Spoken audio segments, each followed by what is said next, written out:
Okay, in this video, I want to tell you about the time that I got fired from my main freelancing gig and why it was actually one of the best things that happened to me. One of the favourite things that I was doing when I moved back to London after kind of commuting in and out of town, after having been in London at university and living at home for a bit to save money, was being a quizmaster. I joined a company that at the time, and I'm not going to name them because it's not about me trying to kind of expose companies or anything like that. It's just about giving you my story and hopefully sharing this with you to inspire somebody that might feel kind of at a crossroads with sort of how they're being treated or feeling a bit stuck or, wondering whether or not they're at the next stage. So I had joined this company at the time. They had kind of had a monopoly on a lot of the bars. They really, at the time, had so many contracts for quiz nights. And it was something that I really enjoyed doing. I got involved with one. I did really well there. I enjoyed sort of building a rapport with people. And it was something that I would look forward to. And when I was actually hosting and presenting the quiz, I didn't really feel like I was working. What felt like work, though, was dealing with this company. So I had one night with them that went really well. They then gave me 2 nights. One of them was on a Thursday. You only ever really work Sunday to Thursday. Not most people will only have 1 or 2 nights a week. I had done quite well that I would have 4 regular nights and then I would have 5 on times that I would just cover companies basically. So I was one of their top quiz masters, so much so that I was given a Tuesday venue of theirs, which they told me was their top venue, and it would run over 2 floors in Angel, and I really enjoyed it. And I really enjoyed just kind of seeing the teams from week to week and creating a vibe. That's what I'm about when I'm a compere and quiz master and when I run my own quiz nights here in London. Okay, so when I first joined this company, initially it was a case of, could you take a picture of the winning team and send that to us? Then it became, could you give us a breakdown of all the teams and all their team names and their scores? Because you would kind of fill in this report. So we would then do that.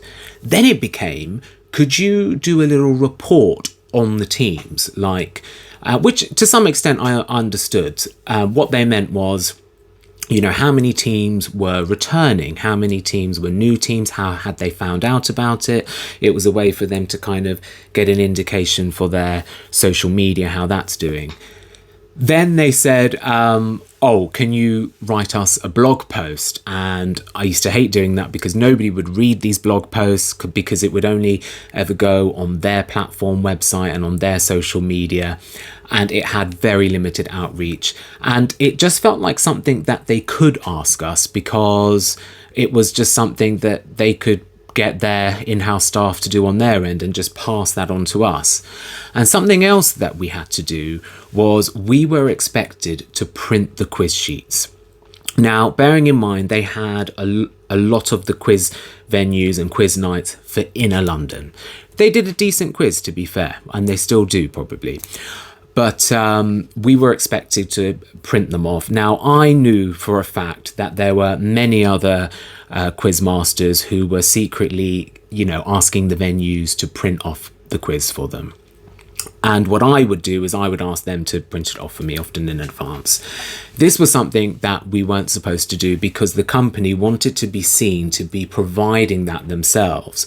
But the way the company went about this was to put the onus of this onto us. But what this would actually do is dilute the fee, because I think you would be paid something like £40 base minimum for a quiz, and then you would get bonuses, so 50 pence for every person above 20, which actually for some of the busier ones it would give me an extra 20 to 30 quid, so the one that I would have on Tuesday, so that makes sense, so that was great.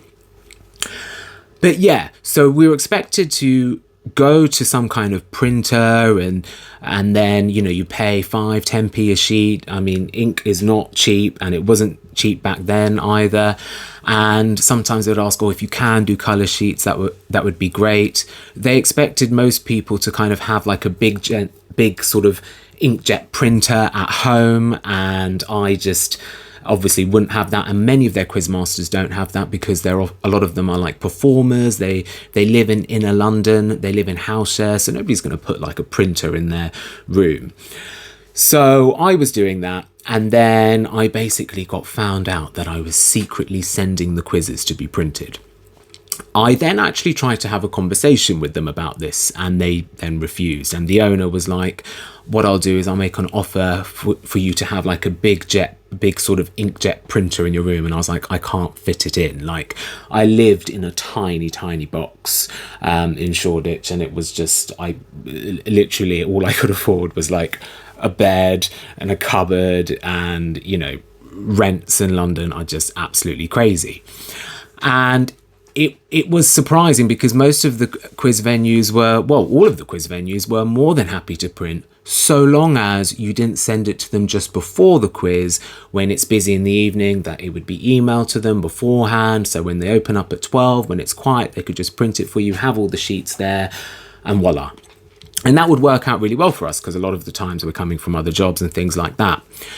I actually found that I started to get a bit of anxiety almost dealing with this company, because what would happen is I would do these quiz nights in the week, and then sometimes I would do things like I'd have other jobs. So I might be dabbling in a bit of extras work still on the side, or a lot of the time I was going to a school and I was doing kind of cover support there for when the teacher's away, and I would just kind of cover the lesson and things like that.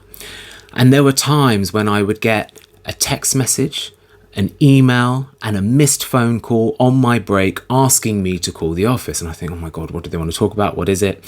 Sometimes I would understand. It would be a case of, oh, Ken, tell us about how the quiz is going, you know, the numbers, they want to change it in this, you know, there was one venue that I had, and I said, well, and I would say things like, oh, you know, they've put us upstairs. It always helps if you could put us downstairs. So there were some things I understood, but often it would be things like, just about your blog post, Ken, we're not happy about it. And I'm like, yeah, I'm trying to do a very minimal blog post as possible, and can't you just get somebody on your team to do it, because nobody reads them, and, you know, and they just wouldn't believe me that nobody really reads them. And they were like, oh yeah, people do.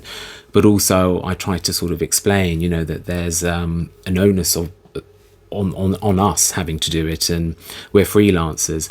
And what you've got to remember is, whilst it might look like a good rate, if they're cancelled, when you think about things like holiday pay, sick pay, pension contributions, these are all reasons which I will explore in other videos why it's really important to price your gigs effectively. Anyway, I was able to win a lottery, I think I remember at the time, where I was able to get tickets to see a really great play at the National Angels in America. I went with a friend, and I remember that day in the matinee of the second show where the guys called me and he's like, you're finished, Ken, you're finished. Like, he was really kind of aggressive and over the top, because I had been found out that I was from the cover, who I think accidentally, unintentionally on the cover's part, had come across the fact that the quiz sheets are normally printed there. And they had obviously asked them to report on this. And at the time, I was like, oh my goodness, but it was actually one of the best things that happened to me, because shortly after I started to approach my own venues, or approach venues myself, and I managed to get my own quiz night where I was being paid more than double, and it was every Monday, and it was at Feathers in Westminster, and it was great, and I really enjoyed it, and it was a great kind of, it allowed me to keep that going in a more efficient sort of space of time. And then COVID hit, and then now I have a couple of my own venues, so it's great.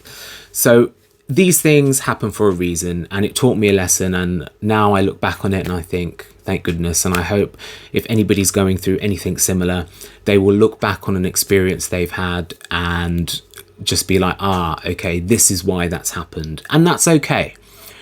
And if that is the case, please do share your story below. I really want to create kind of a little community of freelancers, of different people's stories. I think the reason this company was able to kind of slowly add more and keep asking us to do more things, if you like. And in fact, another thing they asked us to do was to then do a kind of sort of money take system. And I know the reason why that happened, because I knew a kind of incident from another quizmaster why they thought, okay, let's do that. But they never really had any regard for our time, and it was becoming really problematic. So whilst the quizzes would be advertised as sort of like, oh, you know, you're getting like £20 an hour or whatever, it's not, because you've got to travel there. Often things run, especially if they want to do things like jackpots and things like that, and you're reporting all of this. It really dilutes the fee. And I think that's a great term that you can use. You can say, oh, look, I'd love to do this, but I'm just conscious that all of these extra requests are diluting your fee offering. And would you say that this is even necessary at all? They did try to withhold my pay as well. And luckily, I was registered with Equity. And this comes under being a variety performer. And I had a letter, I sent an email back where I copied them in, and I said it would be against the law for them to contemplate withholding my fee. So I had that paid swiftly. But ultimately, it happened for a reason, and thank goodness, because it's not worth it, and it served its purpose, and I learnt so much, and now I'm doing it myself, and I want to see a community of people that go out there in their respective disciplines, whatever it is, and have their own hustles and make it work and just thrive and be able to keep afloat in the city. So if you have any stories to share, do please do that, and thanks for listening. Bye.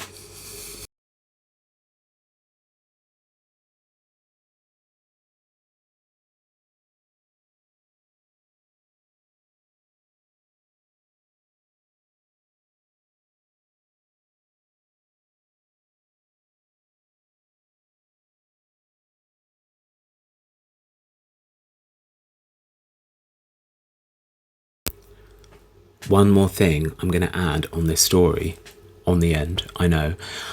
I once had a little incident with them where I was on the way to my Sunday quiz at the time, and I had a phone call from somebody that worked for them to say, Ken, is everything all right? Because we've noticed that the login on their portal system to print off this quiz was only sort of 10 or 15 minutes prior to the quiz, and we just wanted you to explain that as to, you know, how you were able to sort of make that work when you're kind of supposed to be at the venue. Now, what obviously happened was the venue, you know, maybe the Sunday was quiet, they left it to later on because I had been emailing it, so they just sort of printed it off just before the quiz, and it was like, wow, like this was some kind of Big Brother.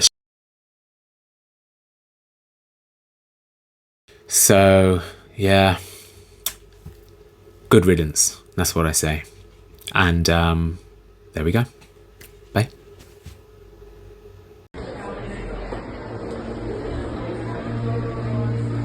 Then, in silver place, is it Agatha Christie or I Want to Quiz with Somebody?